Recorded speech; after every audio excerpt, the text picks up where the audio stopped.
Hello masters, ಎಲ್ಲರಿಗೂ ನಮಸ್ಕಾರ. ಸ್ವಾಧ್ಯಾಯ ಸಂಚಿಕೆಯ ಇನ್ನೊಂದು ಸಂಚಿಕೆಗೆ ನಿಮಗೆಲ್ರಿಗೂ ಸ್ವಾಗತ. ಮೊದಲನೇದಾಗಿ ನಮ್ಮ ಪರಮಗುರುಗಳಾದ ಸುಭಾಷ್ ಪತ್ರಿಜಿಯವರು, ನಮ್ಮ ಪಿತಾಮಹ ಸುಭಾಷ್ ಪತ್ರಿಜಿಯವರಿಗೂ ಹಾಗೂ ಸ್ವರ್ಣಮಾಲಾ ಪತ್ರಿಯಮ್ಮನವ್ರಿಗೆ ನನ್ನ ಶತಕೋಟಿ ಪ್ರಣಾಮಗಳು. ಮಹಾವತಾರ್ ಬಾಬಾಜಿ, ಸ್ವಾಮಿ ಸಮರ್ಥರು, ಹೀಗೆ ಅನೇಕ ಪ್ರತ್ಯಕ್ಷ ಪರೋಕ್ಷ ಗುರುಗಳೆಲ್ಲರಿಗೂ, ಎಲ್ಲ ಋಷಿಮಂಡಲದವರಿಗೂ ನನ್ನ ಅನಂತಾನಂತ ಪ್ರಣಾಮಗಳು. PMC ಕನ್ನಡ ವಾಹಿನಿಯಲ್ಲಿ ಪ್ರಸ್ತುತವಾಗ್ತಾ ಇರುವಂಥ ಸ್ವಾಧ್ಯಾಯ ಪ್ರಯಾಣದಲ್ಲಿ ದಿ ಬುದ್ಧಾಸ್ ವೈಫ್ ಅಥವಾ ಸಂಗಮ್ ಶರಣಂ ಗಚ್ಚಾಮಿ, ಈ ಪುಸ್ತಕದ ಸ್ವಾಧ್ಯಾಯಕ್ಕೆ ನಿಮಗೆಲ್ರಿಗೂ ಸ್ವಾಗತ, ಸುಸ್ವಾಗತ. ಎಲ್ಲಿವರೆಗೂ ಬಂದಿದ್ದೀವಿ ನೆನಪಿದೆಯಾ ನಿಮಗೆಲ್ಲ? ಸಿದ್ಧಾರ್ಥ ಬುದ್ಧನಾಗಿ ಬರೋದಕ್ಕೂ, ಅಂದರೆ ಸಿದ್ಧಾರ್ಥನಾಗಿ ಹೋಗಿ ಕಾಡಿಗೆ ಮತ್ತೆ ಬುದ್ಧನಾಗಿ ಬಂದು ಅರಮನೆಯಲ್ಲೆಲ್ಲ ಭೇಟಿ ಮಾಡಿ, ಈ ನಡುವೆ ಯಶೋಧರೆ ಬಾಳ್ನಲ್ಲಿ ನಡೆದದ್ದೆಲ್ಲ, ಹಾಗೂ ಈಗ ವಾಪಸ್ ಬಂದ ಮೇಲೆ ಎಲ್ಲರನ್ನು ಭೇಟಿ ಮಾಡಿದಾಗ ಎಲ್ಲರ ಪ್ರತಿಕ್ರಿಯೆ, ಶುದ್ಧೋಧನ ಹೇಗಿದ್ದ, ಪ್ರಜಾಪತಿ ಹೇಗೆ ನಡ್ಕೊಂಡ್ಳು, ಯಶೋಧರೆಯ ನಿರೀಕ್ಷೆ ಏನು, ರಾಹುಲ ತಂದೆಯ ನೋಡಿ ಏನೆಲ್ಲ ಅವನ ಭಾವನೆಗಳು, ಹೇಗೆ ಅವನು ತಂದೆನ ಒಪ್ಕೊಂಡ ಇಲ್ವಾ, ಅಥವಾ ಈಗ ಸದ್ಯಕ್ಕೆ ನಡೆದಿರೋದೇನು ಅಂದರೆ ಯಶೋಧರೆ ಪರಿಚಯಿಸ್ತಾಳೆ, ಈಕೆನೇ ನಿನ್ನ ತಂದೆ, ಈತನೇ ನಿನ್ನ ತಂದೆ ಅಂತ ಮಗುಗೆ ಹೇಳ್ತಾಳೆ ರಾಹುಲನಿಗೆ. ಬುದ್ಧನಿಗೆ ಇವನು ನಮ್ಮ ಮಗು ಅಂತ ಪರಿಚಯ ಮಾಡಿಕೊಡ್ತಾಳೆ. ಇದೆಲ್ಲವೂ ನಡೆದಿದೆ. ಈಗ ಬುದ್ಧ ಅವ್ರನ್ನ ಭೇಟಿ ಮಾಡಿ ಹಿಂತಿರುಗಿ, ಅಂದರೆ ಅವನು ಬಂದಂಥ ದಾರಿಗೆ ಇನ್ನು ಪ್ರಯಾಣ ಅಲ್ವಾ, ಎಲ್ಲ ಕಡೆ ಬೋಧನೆ ಮಾಡ್ತಾ ಹೋಗುವಂಥದ್ದು ಆತನ ಒಂದು, ಇವಾಗ ಏನಂತಾರೆ, ದೈವ ಕಾರ್ಯ ಅಂತ ಹೇಳ್ಬೋದು, ಅಂಥ ಒಂದು ಸ್ಥಿತಿಗೆ ತಲುಪಿರೋದು ಸಿದ್ಧಾರ್ಥ. ಸರಿ, ಈ ಒಂದು ಪರಿಸ್ಥಿತಿಲಿ ಅವಳು ಏನಂತಾಳೆ ನೆನ್ಪಿಡಿ, ಎಲ್ಲರ ಮುಂದೆ ಅವ್ರನ್ನ ಬುದ್ಧನ ಜೊತೆ 4 ಜನ ಸನ್ಯಾಸಿಗಳು ಕೂಡ ಆತನ ಜೊತೆ ಬಂದು, ಅಂದರೆ ಆತನ ಸಹಚರರು ಭೇಟಿ ಮಾಡೋದಕ್ಕೆ ಬಂದಾಗ, ಅಂದರೆ ಎಲ್ಲರ ಮುಂದೆ ಎಲ್ಲ ವಿಷಯವನ್ನು ಮಾತಾಡೋದಕ್ಕಾಗಲ್ಲ ಅಲ್ವಾ. ಎಷ್ಟು ವರ್ಷಗಳ ನಂತರ, ಹತ್ತತ್ರ ಒಂದು 6-6.5 ವರ್ಷಗಳ ನಂತರ ಪತ್ನಿಯನ್ನು ಭೇಟಿ ಮಾಡೋಕ್ಕೆ ಬಂದಾಗಲೂ ಒಂದು 4 ಜನ ಹೊರಗಿನವ್ರು, ಅವ್ರು ಯಾರು ಅಂತಲೂ ಗೊತ್ತಿಲ್ಲ ಅಲ್ವಾ. ಹಾಗಾಗಿ ಈಕೆಗೆ ಇಷ್ಟು ವರ್ಷದ ನಂತರ ಬಂದಾಗ ಎಷ್ಟೆಲ್ಲ ಪ್ರಶ್ನೆಗಳಿರುತ್ತೆ, ಭಾವನೆಗಳಿರುತ್ತೆ. ಒಂದು ರೀತಿ ಹೃದಯ ಕಲ್ಲೋಲವಾಗೋಗಿದೆ ನಮ್ಮ ಯಶೋಧರೆಗೆ. ಏನೇನೋ ಕೇಳಬೇಕು, ಯಾಕೆ ಹೀಗೆ, ಅದು ಯಾಕೆ ಹೀಗೆ, ಇದೇನು ಅದೇನು ಅಂತ ಸಾವಿರಾರು ಪ್ರಶ್ನೆಗಳು. ಮತ್ತು ತನ್ನ ಜೀವನದಲ್ಲಿ ನಡೆದಂಥವೆಲ್ಲವನ್ನು ಪತಿಗೆ ಹೇಳಬೇಕು, ಮತ್ತು ಆತನ ಬದುಕಿನಲ್ಲಿ ಏನಾಯಿತು ಎಲ್ಲವೂ ತಿಳ್ಕೊಳ್ಳುವಂಥ ಕುತೂಹಲ, ಇವೆಲ್ಲವೂ. ಹಾಗಾಗಿ ಅವಳು ಏನು ಹೇಳಿರ್ತಾಳೆ, ಏಕಾಂತದಲ್ಲಿ ಭೇಟಿಯಾಗೋಣ ಅಂತ ಹೇಳಿರ್ತಾಳೆ. ನೆನಪಿದೆಯಾ ಮಾಸ್ಟರ್ಸ್? ಹಿಂದಿನ ಸಂಚಿಕೆಯಲ್ಲಿ ನಾವು ಅದನ್ನೇ ಮಾತಾಡಿದ್ವಿ. ಸರಿ, ಹಾಗಾಗಿ ಮರುದಿನ ಸಂಜೆ ಅವರ ಒಂದು ಆಸ್ಥಾನದ ಒಂದು ಉದ್ಯಾನವನದಲ್ಲಿ ಬುದ್ಧನಿಗೆ, ಅಂದರೆ ಯಾವುದೊಂದು ಸ್ಥಳದಲ್ಲಿ ಅಂದರೆ, ಇವರೆಲ್ಲರೂ ರಾಣಿವಾಸದಲ್ಲಿ ಅಥವಾ ಅಂತಃಪುರದಲ್ಲಿರುವ ಮಹಿಳೆಯರೆಲ್ಲರೂ ಒಂದು ವೃತ್ತಾಕಾರದಲ್ಲಿ ಕೂತ್ಕೋತಾ ಇದ್ರಲ್ವ, ಅವರವರ ಕಷ್ಟಗಳನ್ನ ಹೇಳ್ಕೊತಾ ಮತ್ತು ಧ್ಯಾನ ಮಗ್ನರಾಗಿ ಎಲ್ಲರೂ ಏನು ಕೂತ್ಕೋತಾ ಇದ್ರು, ಅದೇ ಒಂದು ಸ್ಥಳದಲ್ಲಿ, ಅದೇ ಒಂದು ಜಾಗದಲ್ಲಿ ಬುದ್ಧನನ್ನು ಆತಗೆ ಆಹ್ವಾನಿಸಿದ್ಲು. ಹಾಗಾಗಿ ಆತನಿಗಾಗಿ ಕಾಯುತ್ತಾ ಅಲ್ಲಿ ಕೂತಾಗ ಆತ ಕೂಡ ಬರ್ತಾನೆ. ಬಂದು ಎದುರು ಬದುರಾಗಿ ಕೂರ್ತಾರೆ. ನೋಡಿ, ಆ ಒಂದು ವೃತ್ತದಲ್ಲಿ ಎಲ್ಲಿ ಯಶೋಧರೆ ತನ್ನ ದುಃಖವನ್ನು ಕಳ್ಕೊಂಡ್ಲೋ, ಎಲ್ಲ ಒಂದು, ಅಂದರೆ ಸಮಾಧಾನ ಕಳ್ಕೊಂಡ್ಲು ಅನ್ನೋದಕ್ಕಿಂತ ಹೆಚ್ಚಾಗಿ ಸಮಾಧಾನ ಪಟ್ಕೊಂಡ್ಲು. ಅವಳು ಬದುಕಿನಲ್ಲಿ ಸಿದ್ಧಾರ್ಥ ಬಿಟ್ಟು ಹೋದ್ಮೇಲೆ ಏನೆಲ್ಲ ಆಕೆ ಅನುಭವಿಸಿದ್ಲು, ಅದನ್ನೆಲ್ಲ ಆ ಒಂದು ವೃತ್ತದಲ್ಲಿ ಕೂತು ಎಲ್ಲರ ಜೊತೆ ಭಾವನೆಗಳನ್ನ ಹಂಚ್ಕೋತಾ, ಹೃದಯ ಸ್ಪರ್ಶಿಯಾಗಿ ಪ್ರತಿಯೊಬ್ಬರು ಸ್ಪಂದಿಸಿ ನಡೆದಂಥ ಅನೇಕ ಘಟನೆಗಳಿದೆ, ಈಗಾಗಲೇ ನಾವು ನೋಡಿದ್ವಿ. ಅದೇ ಒಂದು ಸ್ಥಳದಲ್ಲಿ, ಅಂದರೆ ಆ ಸ್ಥಳ ಒಂದು ಉದ್ಯಾನವನದಲ್ಲೋ ಎಲ್ಲೋ ಒಂದು ಕಡೆ ಆಸ್ಥಾನದ ಒಂದು ಪರಿಮಿತಿ ಇಲ್ಲಿದೆ. ಅಲ್ಲಿ ಬಂದಾಗ ಬುದ್ಧನು ಬರ್ತಾನೆ. ಎದುರು ಬದುರು ಕೂತ್ಕೋತಾರೆ. ಆಕೆಗೆ ಒಂದು ಇದು ಹೆಂಗೆ ನನಗೆ ಅನಿಸುತ್ತೆ ಅಂದರೆ, ಒಂದು ನಿಮಿಷ ಯಾರೋ ನಮಗೆ ತುಂಬ ವರ್ಷಗಳ ನಂತರ ಭೇಟಿಯಾದಾಗ ಇಲ್ಲಿ ನೋಡಿ ಇವ್ರು ಗಂಡ ಹೆಂಡತಿ. ಆದರೆ ಆತ ಸನ್ಯಾಸ ಸ್ವೀಕಾರ ಮಾಡಿ ಜ್ಞಾನೋದಯ ಪಡೆದು ಈಗೆಲ್ಲ ಏನೇನೋ ನಡೆದು ಹೋಗಿದೆ. ಹಾಗಾಗಿ ಈಗ ಅವರು ಪೂರ್ವಾಶ್ರಮದಲ್ಲಿ ಗಂಡ ಹೆಂಡತಿ ಆಗಿದ್ದರು ಅಂತ ಹೇಳಬಹುದು. ಈಗ ಆಕೆಯ ದೃಷ್ಟಿಯಲ್ಲಿ ಆತ ತನ್ನ ಪತಿಯೇ, ಆದರೆ ಆತ ಸನ್ಯಾಸತ್ವ ತೊಗೊಂಡ್ಬಿಟ್ಟಿದ್ದಾರಲ್ವ. ಒಂದು ಜನರಿಗೆ ಪ್ರಚಾರ ಮಾಡ್ಕೋತಾ ಇದೇ ನನ್ನ ಜೀವನ ಅನ್ನೋ ಹಾಗೆ ಸಾಗಿ ಹೋಗ್ಬಿಟ್ಟಿದ್ದಾರೆ ಆತ. ಆದರೆ ಇವಳಿಗಿನ್ನೂ ಮತ್ತೆ ಹಿಂದಿರುಗಿ ಬರ್ತಾರೇನೋ, ಮತ್ತೆ ನಾವು ಬಾಳುವಂಥ ಅವಕಾಶ ಇದೆಯೇನೋ ಅಂತ ಏನೋ ಒಂದು ಸಣ್ಣ ಆಸೆ.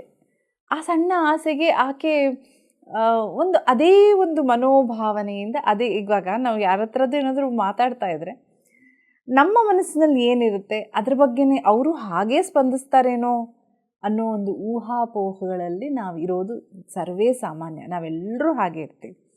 ಹಾಗಾಗಿ ಅದೇ ಒಂದು ನಿರೀಕ್ಷೆಯಲ್ಲಿ, ಅದೇ ಒಂದು ಕಾತರತೆಯಲ್ಲಿ, ಆಸೆಯಲ್ಲಿ ಕೂತ್ಕೊಂಡು ಆ ಒಂದು ಸ್ಥಳದಲ್ಲಿ, ಇದು ಎಂಥ ಸ್ಥಳ, ಅವರ ಅರಮನೆಯ ಅಂಗಳದಲ್ಲಿರುವಂಥ ಉದ್ಯಾನವನ. ಅಲ್ಲಿ ಅವರು ಪ್ರೇಮಿಗಳಾಗಿ ಕಾಲ ಕಳೆದಿರ್ತಾರೆ, ಗಂಡ ಹೆಂಡತಿಯಾಗಿ ಕಾಲ ಕಳೆದಿರ್ತಾರೆ, ರಾಜಕುಮಾರ ರಾಜಕುಮಾರಿಯಾಗಿ ಕಾಲ ಕಳೆದಿರ್ತಾರೆ. ಮತ್ತು ರಾಹುಲ ಬರುವ ಆ ಒಂದು ಏನು ಗರ್ಭಾವಸ್ಥೆಯಲ್ಲಿ ಅವರು ಕಳೆದಂಥ ಕ್ಷಣಗಳು ಇವೆಲ್ಲವೂ ನಡೆದಿರುವಂತಹ ಸ್ಥಳ. ಹಾಗಾಗಿ ಅವಳಿಗೆ ಒಮ್ಮೆಲೆ ಎಲ್ಲ ಬಂದ್ಬಿಡುತ್ತೆ ಮನಸ್ಸಿನಲ್ಲಿ.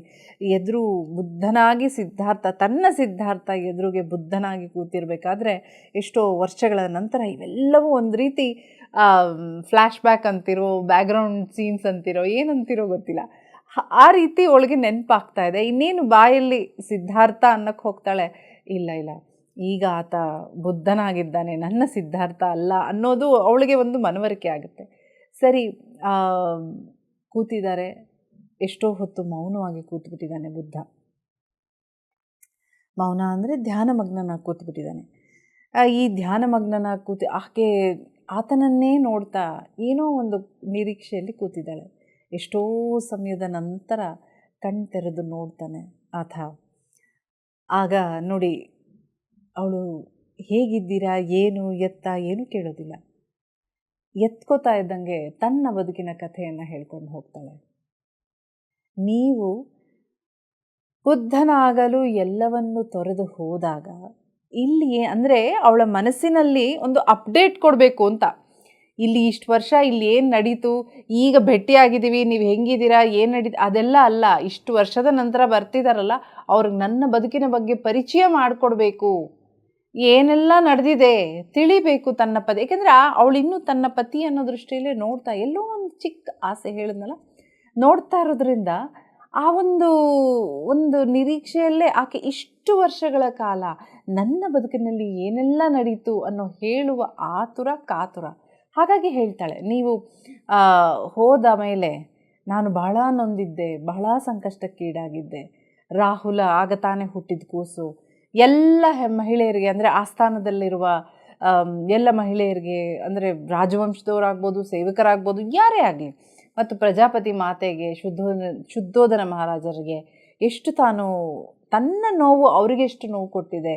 ಹಾಗಾಗಿ ನಾನು ನನ್ನ ನಾವೇನು ಇವಾಗೆಲ್ಲ ಒಂದು ಡಿಪ್ರೆಷನ್ ಅಂತ ಕರಿತೀವಲ್ವ, ಅಥವಾ ಖಿನ್ನತೆ, ಆ ಖಿನ್ನತೆಗೆ ಒಳಗಾದಾಗ ನನ್ನಿಂದ ಎಲ್ರಿಗೂ ಎಷ್ಟು ಕಷ್ಟ ಆಯಿತು. ಹಾಗೂ ನಿಮ್ಮನ್ನು ನೋಡಿ, ಇಲ್ಲಿ ಅವಳ ಒಂದು ದೊಡ್ಡತನ ಮೆಚ್ಚಬೇಕು.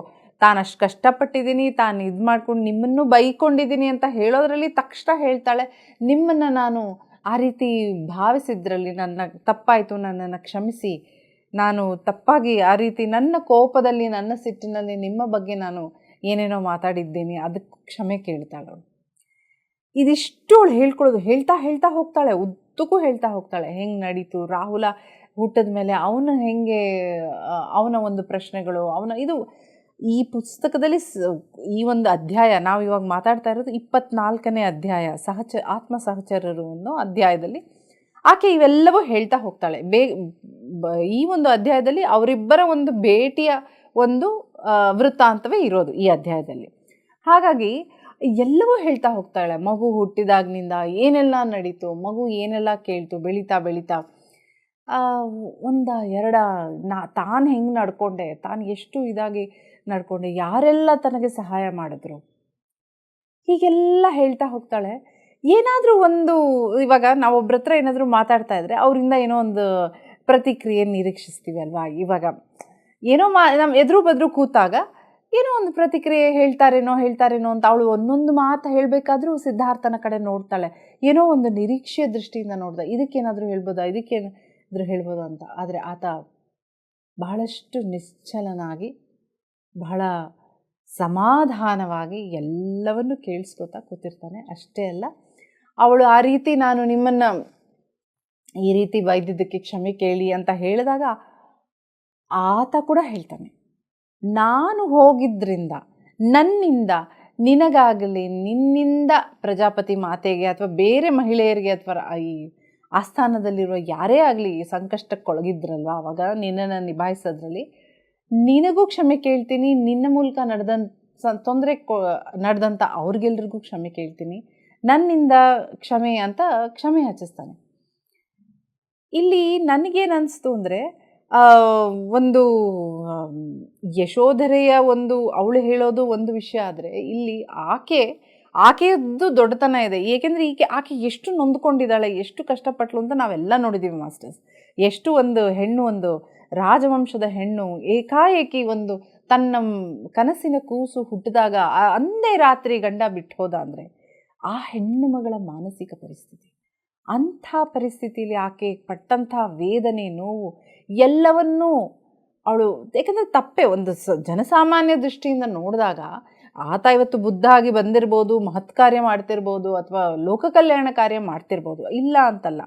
ಆದರೆ ಒಂದು ಹೆಣ್ಣಿಗೆ ಗಂಡ ಏಕಾಏಕಿ ಬಿಟ್ಟು ಹೋದ ಅನ್ನೋ ಒಂದು ಶಾಕ್ ಅಂತೀವಲ್ಲ, ಅದು ಎಷ್ಟರ ಮಟ್ಟಿಗೆ ಅದು ಆಕೆನ ಕುಗ್ಗಿಸಿದೆ ಅಲ್ವಾ. ಆ ಒಂದು ಪರಿಸ್ಥಿತಿಯಲ್ಲಿ ಆಕೆ ಅನುಭವಿಸಿದ್ದಕ್ಕೆ ಆಕೆಗೆ ಅನ್ನಿಸ್ಲಿಲ್ಲ, ನಾನು ಯಾಕೆ ಈತನಿಗೆ ಕ್ಷಮೆ ಕೇಳಬೇಕು. ಆದರೆ ನೋಡಿ, ಆಕೆಯ ದೊಡ್ಡ ಗುಣ ನೋಡಿ, ಆತನಿಂದಲೇ ಅವಳಿಗೆ ದುಃಖ ಆಗಿದೆ, ಆದರೂ ಆ ಒಂದು ದುಃಖದ ಪರಿಸ್ಥಿತಿಯಲ್ಲಿ ನಾನು ನಿನ್ನನ್ನು ಏನೆಲ್ಲ ಬೈದ್ಕೊಂಡೆ, ನಿನ್ನಿಂದ ನನಗೆ ಇಷ್ಟೆಲ್ಲ ಆಯ್ತಲ್ಲ ಅಂತ ಅಂದ್ಕೊಂಡೆ, ಹಾಗಾಗಿ ನಿನಗೆ ಕ್ಷಮೆ ಕೇಳ್ತಾ ಇದ್ದೀನಿ ಅಂತ ಆಕೆ ಹೇಳಿದ್ರೆ, ಆತ ನಡೆದಂಥ ಸಂದರ್ಭದಿಂದ ನಾನು ನಿನಗೆ ಕೊಟ್ಟ ಕಷ್ಟ ಅಥವಾ ನಿನ್ನಿಂದ ಬೇರೆಯವ್ರಿಗಾದ ಕಷ್ಟಕ್ಕೆ ನಾನು ಕ್ಷಮೆ ಕೇಳ್ತೀನಿ. ಇವರಿಬ್ಬರ ದೊಡ್ಡ ಮನಸ್ಸು, ಉದಾತ್ತ ಚಿಂತನೆ, ದೊಡ್ಡತನ ಇದರಲ್ಲೇ ಗೊತ್ತಾಗುತ್ತೆ. ಏಕೆಂದರೆ ಕ್ಷಮೆ ಅನ್ನೋ ಗುಣ, ಒಂದು ನಿಮಿಷ ಇದ್ರ ಬಗ್ಗೆ ಹೇಳ್ತೀನಿ. ಕ್ಷಮೆ ಅನ್ನೋದೊಂದು ಇದೆಯಲ್ಲ, ಅದು ನಮಗೆಲ್ರಿಗೂ ಕೇಳೋದು ಬಹಳನೇ ಕಷ್ಟ. ನಾವು ತಪ್ಪು ಮಾಡಿದ್ದೀವಿ ಅಂತ ನಮಗೆ ಗೊತ್ತಿರುತ್ತೆ, 100ಕ್ಕೆ 100 ಗೊತ್ತಿರುತ್ತೆ. ಎಲ್ಲೋ ಗೊತ್ತಿಲ್ಲದೆ ಇರೋದು ಅಪರೂಪ. ಯಾರಿಗೇ ಆಗಲಿ ತಾನು ತಪ್ಪು ಮಾಡಿದ್ರೆ ತನ್ನ ತಪ್ಪು ಅರಿವು, ಇದು ತಪ್ಪು ಅನ್ನೋ ಆ ಪ್ರಜ್ಞೆ, ಆ ಒಳಗಿರೋ ಆತ್ಮ ಕೂಗಿ ಕೂಗಿ ಹೇಳುತ್ತೆ, ನೀನು ಮಾಡಿದ್ದು ತಪ್ಪು ಅಂತ. ಅದು ಗೊತ್ತಾಗುತ್ತೆ. ಕ್ಷಮೆ ಯಾಚಿಸೋದು ತುಂಬ ದೊಡ್ಡ ಕೆಲಸ ನಮಗೆ. ಒಬ್ಬರ ಮುಂದೆ ಅಯ್ಯೋ ನಾನು ತಲೆ ಬಗ್ಗಿಸ್ಬೇಕಾ, ಅವ್ರನ್ನ ಕ್ಷಮೆ ಕೇಳಬೇಕಾ, ಏನಕ್ಕೆ ಕೇಳಬೇಕು ಅನ್ನೋದು ಒಂದಾದರೆ, ಕ್ಷಮೆ ಯಾಚಿಸೋದು ಕಷ್ಟ. ಆದರೆ ಅದಕ್ಕಿಂತ 10ರಷ್ಟು ಕಷ್ಟ ಒಬ್ಬರನ್ನ ಕ್ಷಮಿಸುವುದು. ಅವನು ಹಿಂಗೆ ಮಾಡ್ಬಿಟ್ಟ ನನಗೆ, ಅದು ಯಾವ ಅಧಿಕಾರದ ಮೇಲೆ ಮಾಡ್ದ, ಏನು ಅಂದ್ಕೊಂಡು ಮಾಡ್ದ ನನಗೆ, ಹೀಗೆ ಉದ್ದಕ್ಕೂ ಪ್ರಶ್ನೆಗಳು ಹೋಗ್ತಾ ಇರುತ್ತೆ. ಅದು ಈಗೋ ಕ್ಲಾಶ್ ಅಂತೀವಲ್ಲ, ಅಹಂ ನನಗೆ ಹಿಂಗೆ ಮಾಡ್ಬಿಟ್ನ ಅನ್ನೋದು. ಸೊ ಕ್ಷಮೆ ಕೇಳೋದು ಕಷ್ಟ, ಅದಕ್ಕಿಂತ ಹೆಚ್ಚು ಕಷ್ಟ ಏನು ಹೇಳಿ, ಒಬ್ಬರನ್ನ ಕ್ಷಮಿಸೋದು. ಇಲ್ಲಿ ಇವರಿಬ್ಬರು ಇಂಥ ದೊಡ್ಡ ಪರಿಸ್ಥಿತಿ ನಡೆದು ಹೋಗಿದೆ ಅವರ ಜೀವನದಲ್ಲಿ. ಯಶೋಧರೆಯ ದೃಷ್ಟಿಯಿಂದ ಅಂತೂ ಅದು ಆಘಾತ ಅಲ್ವಾ. ಅಂಥ ಆಘಾತಕ್ಕೂ ಆಕೆ ತನ್ನ ತಪ್ಪೇ ಇಲ್ಲ ಅಲ್ಲಿ, ಆದರೂ ಕ್ಷಮೆ ಕೇಳ್ತಾಳೆ. ಯಾಕೆ? ತಾನು ಅನುಭವಿಸಿದ ನೋವಿನಲ್ಲಿ ನಿನಗೆ ಅಥವಾ ನಿನ್ನ ಬಗ್ಗೆ ನಾನು ಆಡಿದ ನಿಷ್ಠುರವಾದ ಮಾತುಗಳಿಗೆ ಕ್ಷಮೆ ಇರಲಿ ಅಂತ ಕೇಳ್ತಾಳೆ. ಇನ್ನು ಆತ ಕ್ಷಮೆ ಕೇಳೋದಲ್ಲಿ ಸಹಜ ಅಂತ ನನಗನ್ಸುತ್ತೆ. ಯಾಕಂದರೆ ಆತನಿಗೂ ಅನಿಸಿದೆ, ಏಕಾಏಕಿ ನಾನು ಈಕೆನ ಬಿಟ್ಟು ಹೋದ್ನಲ್ಲ, ಮಗು ಹುಟ್ಟಿದ ಕ್ಷಣದಲ್ಲಿ ಬಿಟ್ಟು ಹೋದ್ನಲ್ಲ ಅನ್ನೋ ಮನಸ್ಥಿತಿ ಆತನಲ್ಲೂ ಇದೆ. ಹಾಗಾಗಿ ಆತ ಕೂಡ ತಾನೇನೋ ಬುದ್ಧನಾದೆ, ಇನ್ನು ಇವಳನ್ನೇನು ನಾನು ಕ್ಷಮೆ ಕೇಳೋದು ಅನ್ನೋದು ಆತ ಯೋಚನೆ ಮಾಡಲಿಲ್ಲ ನೋಡಿ. ಇದು ಬಹಳ ದೊಡ್ಡ ಗುಣ. ಈ ಗುಣ ನಮ್ಮಂಥವರಲ್ಲಿ ದಿನನಿತ್ಯ ನಮಗೆ ಬಂದುಬಿಟ್ರೆ ಜೀವನ ಎಷ್ಟು ಸುಲಭ, ಎಷ್ಟು ಅದ್ಭುತವಾಗಿ ಹೋಗುತ್ತೆ. ಯಾಕಂದರೆ ನಾವು ಯಾರ ಬಗ್ಗೆ ನಮಗೆ ನಕಾರಾತ್ಮಕ ದೃಷ್ಟಿಕೋನವೇ ಬರೋದಿಲ್ಲ. ಒಂದು ಸಮಯ ಬಂದರೂ ಇಲ್ಲಿ ಏನೋ ತಪ್ಪು ನಡೆದಿದೆ ಅನ್ನೋ ಏನಂತಾರೆ ಜ್ಞಾನ ಇದ್ದರೆ ಮತ್ತು ಅದಕ್ಕೆ ಅನುಕೂಲವಾಗಿ ಕ್ಷಮೆ ಕೇಳಿಬಿಟ್ರೆ ಇನ್ನು ಅದಕ್ಕಿಂತ ಇನ್ನೇನು ಬೇಕು ಮಾಸ್ಟರ್ಸ್ ಅಲ್ವಾ? ನಾವು ಒಂದು ಉನ್ನತ ಏನು ನಾವೆಲ್ಲ ಇಷ್ಟು ಪರಿಶ್ರಮ ಪಡ್ತಾ ಇದ್ದೀವಿ, ಧ್ಯಾನ ಮಾಡಿ, ಸ್ವಾಧ್ಯಾಯ ಮಾಡಿ, ಒಂದು ಸಸ್ಯಾಹಾರ ರ್ಯಾಲಿ ಮಾಡಿ, ಈ ಕ್ಷಮೆ ಮತ್ತು thank you, forgiveness and gratitude, ಇವೆರಡರಲ್ಲೇ ಒಂದು ಪತ್ರಿಜಿ ಒಂದು ಅದು ಎಷ್ಟು ಸಲ ಹೇಳ್ಬಿಟ್ಟಿದ್ದಾರೋ, ಇದು 2 ಅದ್ಭುತವಾದ ಸೂತ್ರಗಳು. ಈ 2ರಿಂದಲೇ ನಮ್ಮ ಬದುಕನ್ನು ಎಷ್ಟೋ ಬಂಗಾರ ಮಾಡ್ಕೊಂಡ್ಬಿಡ್ಬೋದು ನಾವು. ಅದನ್ನೇ ಇಲ್ಲಿ ನಾನು ಗಮನಿಸಿದ್ದು. ಹಾಗಾಗಿ ನಾನು ಈ ಒಂದು ಸಂದರ್ಭ ಬಂದಾಗ ನಿಮ್ಮ ಜೊತೆ ಹಂಚಿಕೊಂಡೆ. ಮತ್ತೆ ಬರೋಣ ನಮ್ಮ ಯಶೋಧರೆ ಕತೆಗೆ. ಆಕೆ ಕ್ಷಮೆ ಕೇಳಿದ್ದು, ಆತ ಕ್ಷಮೆ ಕೇಳಿದ್ದು, ಮತ್ತೆ ಹೀಗೆ ಮುಂದುವರಿಸ್ತಾಳೆ. ಅಷ್ಟಕ್ಕೆ ನಿಲ್ಲಿಸಲಿಲ್ಲ ಆಕೆ. ಯಾಕೆಂದರೆ ಇನ್ನೂ ಹೇಳಬೇಕಲ್ಲ, ತಾನೇನು ಕಂಡುಕೊಂಡೆ ಅನ್ನೋದನ್ನು ಹೇಳಬೇಕಲ್ಲ ಆತನಿಗೆ. ಮತ್ತು ಹೇಳ್ತಾಳೆ ನಿಧಾನಕ್ಕೆ ಚೆನ್ನನ ಮೂಲಕ. ಚೆನ್ನ ಏನು ಬಂದು ನಿಮ್ಮ ಒಂದು ಸಮೂಹದಲ್ಲಿ ಏನು ನೀವು ಬೋಧಿಸಿದ್ದೀರಿ ಅದನ್ನೆಲ್ಲ ಬಂದು ನಮ್ಮ ಹತ್ರ ಹಂಚ್ಕೊಂಡಿದ್ದಾನೆ. ನಾವೆಲ್ಲರೂ ಅದೇ ರೀತಿ ಇದು ನಾವು ಹೋದ ಒಂದು ಸಂಚಿಕೆಯಲ್ಲಿ ನೋಡಿದ್ವಿ, ಆನಾಪಾನಸತಿ ಧ್ಯಾನ ಆಗ್ಬೋದು, ಅಥವಾ ಯಾವ ರೀತಿ ಚೆನ್ನ ತೋರಿಸ್ತಾನಲ್ಲ, ಬೆರಳುಗಳಲ್ಲಿ ಒಂದರಲ್ಲೊಂದು ಹಾಕ್ಕೊಂಡು ಕಣ್ಣು ಮುಚ್ಚಿ ಶ್ವಾಸದ ಮೇಲೆ ಗಮನ ಇರಲಿ ಅಂತ. ಅದನ್ನೆಲ್ಲ ನಿಮ್ಮ ಸೂತ್ರಗಳನ್ನೆಲ್ಲ ಪಾಲಿಸ್ತಾ ಇದ್ದೀವಿ ಅಂತ ಹೇಳ್ತಾಳವಳು. ಅಂದರೆ ಅವಳಿಗೆ ಒಂದೊಂದು ನಿಧಾನವಾಗಿ ಒಂದು ಚುಟುಕ ಥರ ಹೇಳ್ತಾ ಇದ್ದಾಳೆ. ಅಂತ ಹೇಳಿಬಿಟ್ಟು ಗಮನಿಸ್ತಾಳೆ ಬುದ್ಧ ಹೇಗೆ ಪ್ರತಿಕ್ರಿಯೆ ಕೊಡ್ತಾನೆ, ಏನು ಹೇಳ್ತಾನೆ. ಆತ ಮಾತ್ರ ನಿಶ್ಚಲವಾಗಿ ಶಾಂತವಾಗಿ ಕೂತಿದ್ದಾನೆ.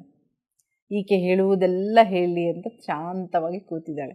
ಈ ಸಂಪೂರ್ಣ ಅಧ್ಯಾಯವನ್ನು ಓದಿದಾಗ ನನಗೆ ಇದು ಇವತ್ತಿನ ಕಾಲದಲ್ಲಿ ನಾವೇನು ಕೌನ್ಸ್ಲಿಂಗ್ ಅಂತ ಕರಿತೀವಲ್ವ, ಆ ಥರ ಇತ್ತು ಅಂತ. ಏಕೆಂದರೆ ಬುದ್ಧ ಒಬ್ಬ ಕೌನ್ಸಿಲರ್ ಹಾಗೆ, ಈಕೆ ಒಂದು ಕೌನ್ಸಿಲಿಂಗ್ ಅಂದರೆ ತನ್ನ ಕಷ್ಟಗಳನ್ನು ಹೇಳ್ಕೊಳ್ಳೋದಕ್ಕೆ ಬಂದಂಥ ವ್ಯಕ್ತಿ ಅಂತ ಹೇಳ್ತಾರೆ. ಹಾಗಾಗಿ ಎಲ್ಲವೂ ಕೌನ್ಸಿಲರು ಯಾವುದೇ ರೀತಿ ಸಲಹೆಗಳನ್ನು ಕೊಡಲ್ಲ. ನಾವು ಹೇಳೋದನ್ನು ಸಂಪೂರ್ಣವಾಗಿ ಕೇಳಿಸ್ಕೊಂಡು ನಮ್ಮ ಒಂದು ಕಥೆಯಲ್ಲೇ ಅವರ ಪ್ರಶ್ನೆ ಕೇಳಿ ನಮಗೆ ನಾವೇ ಕೊಂಡ್ಕೊಳ್ಳೋ ಅಂದರೆ ಉತ್ತರ ಕಂಡುಕೊಳ್ಳೋ ಹಾಗೆ ಮಾಡ್ತಾರೆ. ಅದೇ ಕೌನ್ಸಿಲರ್ ಮಾಡುವಂಥ ಕೆಲಸ. ಹಾಗಾಗಿ ಈತ ಎಷ್ಟು ಅದ್ಭುತವಾಗಿ ಅವಳು ಹೇಳಿದ್ದೆಲ್ಲವನ್ನು ಶಾಂತವಾಗಿ ಹಿಂಗೆ ಕೂತು ಪ್ರಶಾಂತವಾಗಿ ಎಲ್ಲ ಮಾತುಗಳನ್ನು ಕೇಳ್ತಾ ಹೋಗ್ತಾ ಇದ್ದಾನೆ. ಹಾಗಾಗಿ ಅವಳು ಹೇಳ್ತಾಳೆ, ಚೆನ್ನನಿಂದ ನಾವು ಕಲ್ತ್ವಿ, ನಿಮ್ಮ ಸೂತ್ರಗಳೆಲ್ಲ ಕಲ್ತ್ವಿ, ಮಾಡೋದಕ್ಕೆ ಪ್ರಯತ್ನ ಪಟ್ಟಿದ್ದೀವಿ, ಇನ್ನೂ ಮಾಡ್ತಾ ಇದ್ದೀವಿ ಅಂತ ಹೇಳಿಬಿಟ್ಟು ಬಹಳ ಖುಷಿ ಪಡ್ತಾನೆ ಬುದ್ಧ. ಬಹಳ ಸಂತೋಷ ನೀವೆಲ್ಲ ಇದು ಮಾಡ್ತಿರೋದು ಅಂತ. ತದನಂತರ ಸ್ವಲ್ಪ ಹೊತ್ತು ಗಮನಿಸ್ತಾಳೆ, ಏನಾದರೂ ಬೇರೆ ಪ್ರತಿಕ್ರಿಯೆ ಬರುತ್ತಾ ಅಂತ. ಏನೂ ಬರಲ್ಲ. ಈಗ ನಿಧಾನವಾಗಿ ಹೇಳ್ತಾಳೆ, ಅದು ಸರಿ, ಚೆನ್ನ ಬಂದು ಈಗ ಹೇಳ್ಕೊಡ್ತಾ ನಾವು ಮಾಡ್ತಾಯಿದ್ದೀವಿ ಸರಿ, ಆದರೆ ನೀವಂದು ಬಿಟ್ಟು ಹೋದ್ರಲ್ವ, ಅದಾದ ನಂತರ ನಾನು ಚೇತರಿಸ್ಕೊಳ್ಳೋದಕ್ಕೆ ಸಾಧ್ಯವಾಗಿದ್ದು ಇದೇ ವೃತ್ತ. ಅಲ್ಲಿ ಕೂತಿದ್ರಲ್ಲ ಅವರು, ಆ ವೃತ್ತದೊಳಗೆ, ಇದೇ ವೃತ್ತದಲ್ಲಿ ಕೂತು ಎಲ್ಲ ಮಹಿಳೆಯರು, ಜನಸಾಮಾನ್ಯರು, ಸೇವಕರು, ಅವರ ಮಕ್ಕಳು, ಅವರ ಗಂಡಂದರು, ಅವರು ಕ್ಷಮಿಸಿ ಹೆಣ್ಣು ಮಕ್ಕಳು, ಗಂಡಂದ್ರದ್ದು ಇನ್ನೂ ಬಂದಿಲ್ಲ, ಮತ್ತೆ ಹೇಳ್ತೀನಿ, ಎಲ್ಲರೂ ಸೇರಿ ಒಂದು ಆತ್ಮಬಂಧುಗಳಾಗಿ ರಾಜ, ರಾಣಿ, ರಾಜಕುಮಾರಿ, ಸೇವಕ, ಒಂದು ಮಾಲಿ, ಯಾವ ಒಂದು ತಾರತಮ್ಯವೂ ಇಲ್ಲದೆ ಇದೇ ವೃತ್ತದಲ್ಲಿ ನಾವು ವೃತ್ತಾಕಾರದಲ್ಲಿ ಕೂತ್ಕೊಂಡು ಒಬ್ಬರಿಗೊಬ್ಬರು ಕಷ್ಟಗಳನ್ನು ಹಂಚ್ಕೋತಾ ಮಾತಾಡ್ಕೋತಾ ಆ ಕಷ್ಟಗಳಲ್ಲಿ ಹೇಳ್ತಾ ಹೇಳ್ತಾ ನಮ್ಮ ಬದುಕಿನ ದಾರಿಯನ್ನು ಕಂಡುಕೊಂಡಿದ್ದೀವಿ. ಒಂದು ಮೈತ್ರಿಯ ಕೂಟ. ಮೈತ್ರಿ ಅಲ್ವಾ, ಎಲ್ಲರೂ ಆಧ್ಯಾತ್ಮಿಕ ಮಿತ್ರರಾಗಿ ಆ ಮಾತನ್ನು ಎತ್ತಿ ಎತ್ತಿ ಹೇಳ್ತಾಳೆ. ಚೆನ್ನನೊಡನೆ ಸಹ ಆಧ್ಯಾತ್ಮಿಕ ಮೈತ್ರಿ ಏರ್ಪಟ್ಟಿದೆ. ಎಲ್ಲವೂ ಹೇಳ್ತಾಳೆ. ಪ್ರಜಾಪತಿ ಮಾತೆ ಹೇಗೆ ಈ ವೃತ್ತದಲ್ಲಿ ಬಂದು ತಮ್ಮ ಒಂದು ಕಷ್ಟವನ್ನು ಅವರು ಅದರ ಪರಿಹಾರ ಕಂಡುಕೊಂಡ್ರು. ಶುದ್ಧೋಧನ ಮಹಾರಾಜ ಕೂಡ ಬಂದಿದ್ದ. ಎಲ್ಲರೂ ತಮ್ಮ ಒಂದು ಮುಕ್ತವಾಗಿ, ಇಲ್ಲಿ ಯಾರು ಮೇಲು ಕೀಳು, ಜಾತಿ, ರಾಜ, ರಾಣಿ ಅಥವಾ ಸೇವಕ ಅನ್ನೋ ಭೇದವೇ ಇಲ್ಲದಿರ ಎಲ್ಲರೂ ಹೇಗೆ ನಾವು ಒಬ್ರಿಗೊಬ್ಬರು ಮಾತಾಡಿ ನಮ್ಮ ಕಷ್ಟಗಳನ್ನು ದೂರ ಮಾಡಿಕೊಂಡ್ವಿ ಅನ್ನೋದನ್ನು ಹೇಳ್ತಾ ಹೋಗ್ತಾಳೆ. ಇನ್ನು ಸಾಕಷ್ಟು ಇದರಲ್ಲಿ ವಿವರಣೆ ಕೊಡ್ತಾಳೆ ಅವಳು. ಬುದ್ಧ ಎಲ್ಲವನ್ನು ಕೇಳ್ತಾ ಇದ್ದಾನೆ. ಹೀಗೆ ಕೇಳ್ತಾ ಕೇಳ್ತಾ ಬಹಳ ಸಂತೋಷ, ಆಧ್ಯಾತ್ಮಿಕ ಮೈತ್ರಿ. ಆವಾಗ ಒಂದು ಮಾತು ಹೇಳ್ತಾಳೆ, ಈ ಆಧ್ಯಾತ್ಮಿಕ ಮೈತ್ರಿ ನಾನೇನು ಚೆನ್ನನ ಜೊತೆ ಅಥವಾ ಬೇರೆಯವ್ರ ಜೊತೆ ಕಂಡುಕೊಂಡಿದ್ದೀನಿ, ನಿಮ್ಮ ಮಾರ್ಗದಲ್ಲಿ ಅದು ಸಾಧ್ಯವಿಲ್ಲವಲ್ವಾ? ಏಕೆಂದರೆ ಪುರುಷರು ಸ್ತ್ರೀಯರು, ಏಕೆಂದರೆ ಜ್ಞಾಪಿಸ್ಕೊಳ್ಳಿ ಮಾಸ್ಟರ್ಸ್, ಬುದ್ಧನ ಒಂದು ಸಹಚರರು ಅಥವಾ ಅವನ ಹಿಂದೆ ಹೋಗ್ತಾ ಇದ್ದಂಥ ಶಿಷ್ಯರಲ್ಲಿ ಪುರುಷರೇ ಜಾಸ್ತಿ ಏನು ಸ್ತ್ರೀಯರು ಇಲ್ಲವೇ ನಂತರ ಬಂದದ್ದು. ಆ ಒಂದು ಇನಿಷಿಯಲ್ ಸ್ಟೇಜ್ ಅಂತೀವಲ್ಲ, ಆವಾಗ ತಾನೇ ಬುದ್ಧ ಏನು ಪ್ರಚಾರ ಮಾಡೋದಕ್ಕೆ ಶುರು ಮಾಡಿದ್ರು. ಆ ಒಂದು ಸಮಯದಲ್ಲಿ ಬರೀ ಗಂಡು ಮಕ್ಕಳು ಅಥವಾ ಪುರುಷರೇ ಹೆಚ್ಚು. ಹೆಣ್ಣು ಮಕ್ಕಳು ಬೌದ್ಧ ಭಿಕ್ಷುಗಳಾಗಿ ಹೋಗೋದಕ್ಕೆ ಸಾಧ್ಯವೇ ಇಲ್ಲ ಅಂತ ನಿರಾಕರಿಸಿದ್ದ ಬುದ್ಧ. ಇದು ಬಂದದ್ದು, ಈ ಒಂದು ಪರಿವರ್ತನೆ ಬಂದಿದ್ದು ನಂತರ ಯಶೋಧರೆಯ ಒಂದು ಕೊನೆಯ ಕಾಲ ಅಂತ ಹೇಳ್ಬೋದು, ಅಥವಾ ಪ್ರಜಾಪತಿ ಮಾತೆಯ ಕೊನೆಯ ಕಾಲದಲ್ಲಿ ಅಂತ ಹೇಳ್ಬೋದು. ಆದರೆ ಅದಕ್ಕೂ ಮುಂಚೆ ಇದೆಲ್ಲ ಮಾತಾಡ್ತಾ ಇರೋದು ನಾವು. ಹಾಗಾಗಿ ಅವಾಗ ಅವಳು ಕೇಳ್ತಾಳೆ ನಿಮ್ಮಲ್ಲಿ, ಅಂದರೆ ಯಾಕಂದರೆ ಅವಳಿಗೆ ಗೊತ್ತಿರುತ್ತಲ್ವ ಅಸ್ಪೃಶ್ಯರಿಗೆ ಸ್ಥಾನವಿದೆ, ಎಲ್ಲ ವರ್ಗದವ್ರಿಗೂ ಸ್ಥಾನವಿದೆ, ಏನು ಶ್ರೀಮಂತರು ಬಡವರು ಎಲ್ಲರಿಗೂ ಸ್ಥಾನವಿದೆ, ಆದರೆ ಮಹಿಳೆಯರಿಗೆ ಸ್ಥಾನವಿಲ್ವೇ ಅನ್ನೋದನ್ನು ಅದಕ್ಕೆ ಎತ್ತಿ ಎತ್ತಿ ಗಮನಿಸಿರ್ತಾಳೆ. ಅದನ್ನೇ ಈಗ ಹೇಳ್ತಾಳೆ, ನಿಮ್ಮಲ್ಲಿ ಇಲ್ವಲ್ಲ, ಆದರೆ ನಾವಿಲ್ಲಿ ನೋಡಿ. ಅಲ್ಲಿ ಅವಳು ಎಷ್ಟು ಹೇಗೆ ನಾನು ಅಂದರೆ ಸಮರ್ಥಿಸ್ಕೋತಾ ಇದ್ದಾಳೆ, ನಾವೇನು ಮಾಡಿದ್ವಿ ಇಲ್ಲಿ, ನಾವೇನು ಕಂಡುಕೊಂಡ್ವಿ, ಏನೆಲ್ಲ ಪ್ರಯತ್ನ ಪಟ್ವಿ ಅನ್ನೋದನ್ನು ಸಮರ್ಥಿಸ್ಕೋತಾ ಇದ್ದಾಳೆ. ಹಾಗಾಗಿ ಇಲ್ಲಿ ಯಾವುದೇ ಒಂದು ಭೇದವಿಲ್ಲದೆ, ಮಹಾರಾಜ ಸೇವಕ ಅನ್ನೋ ಭೇದವೂ ಇಲ್ಲದಿರೆ, ಜಾತಿಯ ಭೇದವೂ ಇಲ್ಲದೆ, ಹೆಣ್ಣು ಮಕ್ಕಳು ಗಂಡು ಮಕ್ಕಳು ಅನ್ನೋ ಭೇದವೂ ಇಲ್ಲದೆ, ಚಿಕ್ಕವರು ದೊಡ್ಡವರು ಅನ್ನೋ ತಾರತಮ್ಯವಿಲ್ಲದೆ ಎಲ್ಲರೂ ಇಲ್ಲಿ ಕೂತು ಬೆರೆತು ನಾವು ಹಂಚ್ಕೋತಾ ಇದ್ವಿ ಅಂತ ಹೇಳ್ತಾನೆ. ಆವಾಗ ಬುದ್ಧ ಕೇಳಿಸ್ಕೊತಾ ಇರ್ತಾನೆ.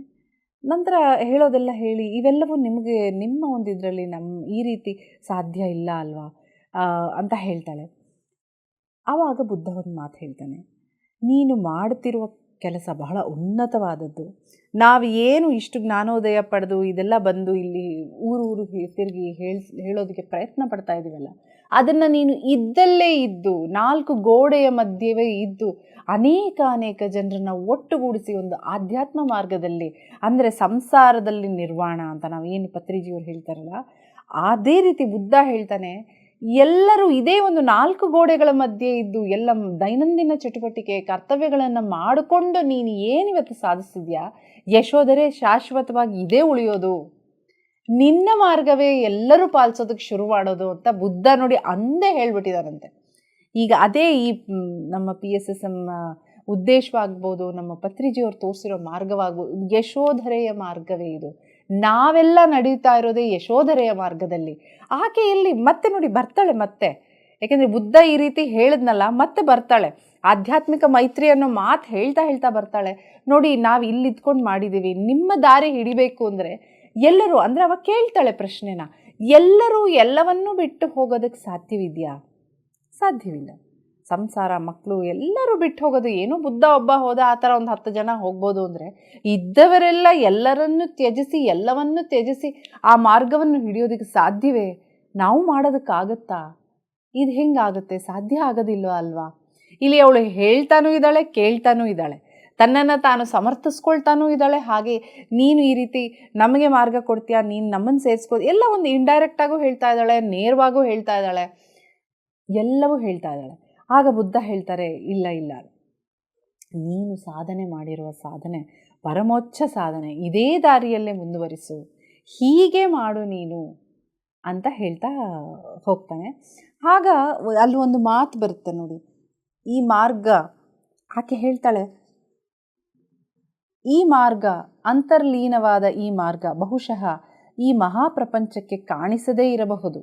ಇಷ್ಟಕ್ಕೂ ಇದು ನಿಜವಾಗಿಯೂ ಪವಿತ್ರ ಮಾರ್ಗವೇ? ಆಶ್ರಮ ಜೀವನದಂತೆಯೇ ನಮ್ಮದು ಸಹ ಪವಿತ್ರ ಜೀವನವೇ ಅಲ್ಲವೇ? ಅಂದರೆ ಆಕೆ ಕೇಳ್ತಾ ಇದ್ದಾಳೆ, ಈ ಮಾರ್ಗದಲ್ಲಿ ಅಂತರ್ಲೀನ ಅಂದರೆ ನನ್ನೊಳಗೆ ನಾನು ಹೋಗುವಂಥದ್ದು, ಇಂಟರ್ನಲ್ ಜರ್ನಿ, ಒಳಮುಖ ಪ್ರಯಾಣ ಅಲ್ವಾ? ಈ ಒಳಮುಖ ಪ್ರಯಾಣದಲ್ಲಿ, ಈ ಮಾರ್ಗದಲ್ಲಿ, ಅಂದರೆ ನಾವು ಮಾಡ್ತಾ ಇರೋದು ಏನು 4 ಗೋಡೆ ಮಧ್ಯೆ ಮಾಡ್ತಾ ಇದ್ದೀವಲ್ಲ, ಇದು ಎಲ್ರಿಗೂ ಕಾಣಿಸೋದಿಲ್ಲ, ಎಲ್ಲರಿಗೂ ಗೊತ್ತಾಗೋದಿಲ್ಲ, ಕಣ್ಮರೆಯಾಗೇ ಇದೆ ಇದು. ಯಾಕಂದರೆ ಅವ್ರ ಮನೇಲಿ ಅವರ ಆಸ್ಥಾನದಲ್ಲಿ ಅವ್ರು ಮಾಡ್ಕೋತಾ ಇದ್ದಾರೆ ಅಷ್ಟೇ, ಒಂದು ಚಿಕ್ಕ ಅವರ ಊರಿನಲ್ಲಿ ಅವರ ಜಾಗದಲ್ಲಿ. ಹಾಗಿರ್ಬೇಕಾದ್ರೆ ಯಾರಿಗೂ ಗೊತ್ತಾಗದ, ಯಾರಿಗೂ ತಿಳಿಯದ ಈ ಮಾರ್ಗ ಆಶ್ರಮ ಜೀವನಕ್ಕಿಂತ ಪವಿತ್ರವಾದ ಜೀವನವಾ?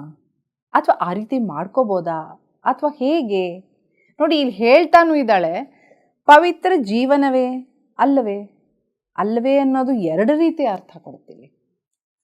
ಆಗ ಕೇಳಿಸ್ಕೊಳ್ಳೋದೆಲ್ಲ ಕೇಳಿಸ್ಕೊಂಡು ಬುದ್ಧ ಹೇಳ್ತಾನೆ, ಇದು ಅದ್ಭುತವಾದ ಈ ಒಂದು ಪ್ಯಾರಾಗ್ರಾಫ್ ನೋಡಿ ತುಂಬ ಚೆನ್ನಾಗಿ ಹೇಳ್ತಾನೆ ಬುದ್ಧ. ಯಶೋಧರ, ನಿಮ್ಮ ಜೀವನ, ನಿಮ್ಮ ಪ್ರಯಾಣ ಬಹಳಷ್ಟು ಆಳವಾದದ್ದು, ಪ್ರಬಲವಾದದ್ದು. ಇದನ್ನು ನೀವೆಲ್ಲ ಒಟ್ಟಾಗಿ ಕಂಡುಕೊಂಡಿದ್ದೀರಾ. ಹೇಗಾದರೆ ನಾನು ಇನ್ನುಳಿದವರೆಲ್ಲರೂ ಎಲ್ಲರಿಗೋಸ್ಕರ ಕಂಡುಕೊಂಡೆವೋ ಸರಿಯಾಗಿ ಅದೇ ರೀತಿ ನಿಮಗೋಸ್ಕರ ನೀವು ಕಂಡುಕೊಂಡಿದ್ದೀರಾ. ನೋಡಿ ಹೇಳ್ತಾನೆ, ನಾನು ಹೇಗೆ ಎಲ್ಲರ ಸಮಾಜಕ್ಕೋಸ್ಕರ ಆಗ್ಬೋದು, ಪ್ರಪಂಚಕ್ಕೋಸ್ಕರ ಆಗ್ಬೋದು, ಈ ಒಂದು ಮಾರ್ಗದ ಬೆನ್ನು ಹತ್ತಿ ಹೋದ್ನೋ, ಅದೇ ರೀತಿ ನೀವು ನಿಮ್ಮೊಳಗೇ ಇದ್ದು ನಿಮ್ಮದೇ ಆದ ರೀತಿಯಲ್ಲಿ ನಿಮ್ಮ ಮಾರ್ಗವನ್ನು ಕಂಡುಕೊಂಡಿದ್ದೀರಲ್ಲ, ಒಂದು ಮೆಚ್ಚಿ ಹೇಳ್ತಾ ಇದ್ದಾರೆ.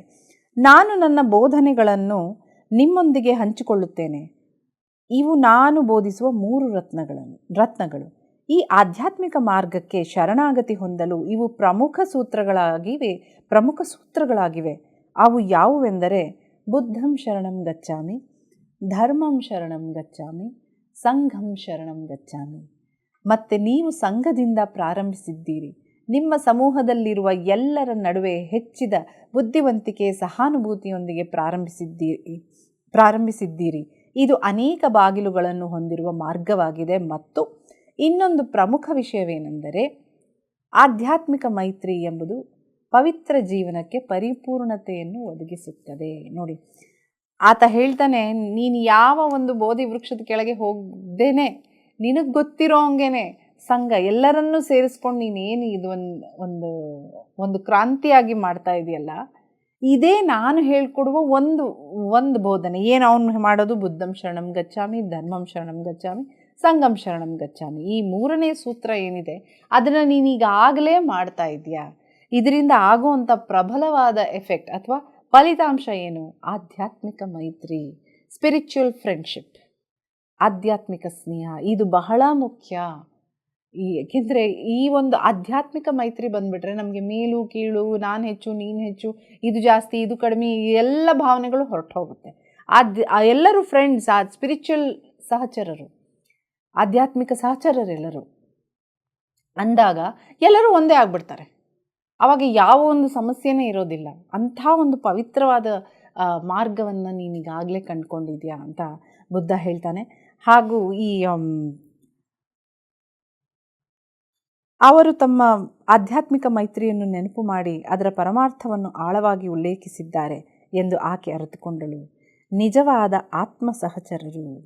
ನೋಡಿ, ಇವಾಗ ಅಂದ್ಕೊತಾಳೆ, ಇಬ್ಬರು ನೋಡ್ತಾ ಒಬ್ಬರನ್ನು ಎಲ್ಲೋ ದೂರ ಇದ್ದರು, ಇಬ್ಬರ ಬದುಕಿನ ಗುರಿ, ಇಬ್ಬರ ಬದುಕಿನ ಒಂದು ಆತ್ಮ ಪ್ರಯಾಣ ಅಂತ ಏನು ಕರಿತೀವಲ್ಲ, ಬದುಕಿನ ಉದ್ದೇಶ. ಈಗ ನಾವೆಲ್ಲ ಅದೇ ತಾನೇ ಪ್ರಯತ್ನ ಪಡ್ತಾ ಇರೋದು. ನಾನು ಯಾಕೆ ಹುಟ್ಟಿ ಬಂದೆ, ಈ ಬದುಕು, ಈ ಜನ್ಮ ನನಗೆ ಯಾಕೆ ಸಿಕ್ಕಿದೆ ಅಂತ ತಿಳ್ಕೊಳ್ಳೋ ಒಂದು ಯತ್ನದಲ್ಲೇ ನಾವೆಲ್ಲ ಹವಣಿಸ್ತಾ ಇದ್ದೀವಿ. ಅದೇ ಆ ಒಂದು ಕ್ಷಣದಲ್ಲಿ ಆಕೆಗೆ ಅರ್ಥವಾಗಿದ್ದು, ಇವೆಲ್ಲವೂ ಆತ ಒಂದು ಮಾರ್ಗದಲ್ಲಿ, ನಾನೊಂದು ಮಾರ್ಗದಲ್ಲಿ, ಬೇರೆ ಬೇರೆ ಮಾರ್ಗ ನೋಟಕ್ಕೆ ಕಂಡರೂ ಇದೆಲ್ಲವೂ ಒಂದೇ ಆಧ್ಯಾತ್ಮಿಕ ಮೈತ್ರಿ. ಅಥವಾ ನಾವೆಲ್ಲರೂ ಆಧ್ಯಾತ್ಮಿಕ ಸಹಚರರು ಅಥವಾ ಆತ್ಮ ಸಹಚರರು. ಎಲ್ಲರ ಉದ್ದೇಶ ಒಂದೇ ಆಗಿದೆ, ಅವರಿಬ್ಬರ ಉದ್ದೇಶ ಒಂದೇ, ಆದರೆ ಮಾರ್ಗಗಳು ಬೇರೆ. ಮಾರ್ಗ ಬೇರೆ ಆದ್ರೇನು, ನಾವು ಸೇರಬೇಕಾದ ನಿಲ್ದಾಣ ಒಂದೇ ಅಲ್ವೇನು?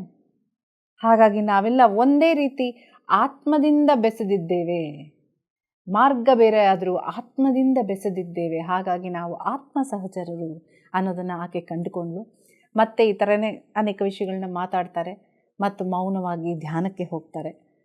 ಆಕೆನೂ ಬಹಳ ತಲ್ಲೀನಲಾಗ್ಬಿಡ್ತಾಳೆ ಧ್ಯಾನದಲ್ಲಿ. ಮತ್ತೆ ಎಷ್ಟೋ ಹೊತ್ತಿನ ನಂತರ ಕಣ್ಣು ಬಿಟ್ಟಾಗ ಬುದ್ಧ ಅಲ್ಲಿರೋದಿಲ್ಲ.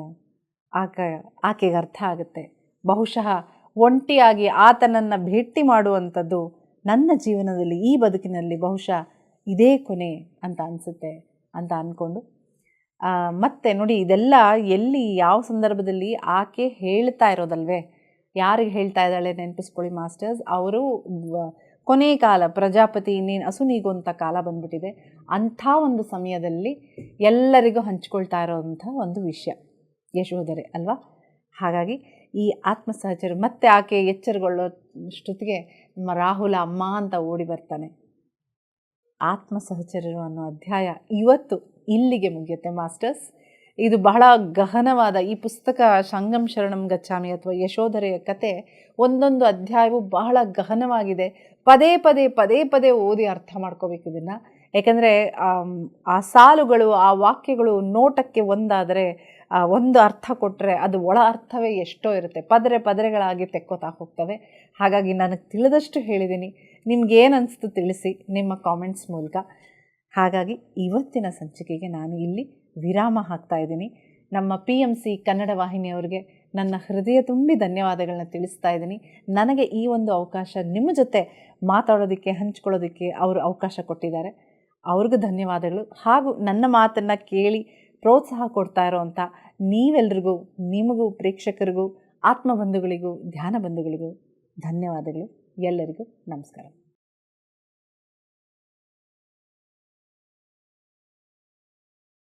PMC ಕನ್ನಡ ಚಾನೆಲ್ ಅನ್ನು ಲೈಕ್ ಮಾಡಿ, ಶೇರ್ ಮಾಡಿ, ಸಬ್ಸ್ಕ್ರೈಬ್ ಮಾಡಿ ಮತ್ತು ಮಾಡಿಸಿ. ಎಲ್ಲರಿಗೂ ಧನ್ಯವಾದಗಳು.